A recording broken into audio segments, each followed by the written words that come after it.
అతను పెద్ద ఫ్యామిలీకి చెందిన హీరో. ఆ కథానాయకుడి కుటుంబానికి పెద్ద లెగసీ ఉంది. ఆ కుటుంబానికి చెందిన హీరోలు నటించిన సినిమాలు బాక్సాఫీస్ దగ్గర మంచి విజయాలనే అందుకున్నాయి. అతను కూడా చెట్టు పేరు చెప్పుకొని ఓ స్టార్ డైరెక్టర్ దర్శకత్వంలో హీరోగా సినీ రంగ ప్రవేశం చేశాడు. హీరోగా పడుతూ లేస్తూ ఉన్న సమయంలోనే అప్పటికే మంచి ఊపు మీదున్న హీరోయిన్ను పెళ్లి చేసుకున్నాడు. మ్యారేజ్ చేసుకున్న తర్వాత అది ఎక్కువ కాలం నిలబడలేదు.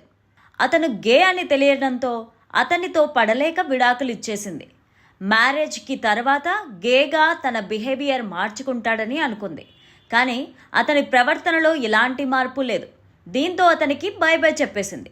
ప్రస్తుతం అతను సింగిల్గానే లైఫ్ని లీడ్ చేస్తున్నాడు.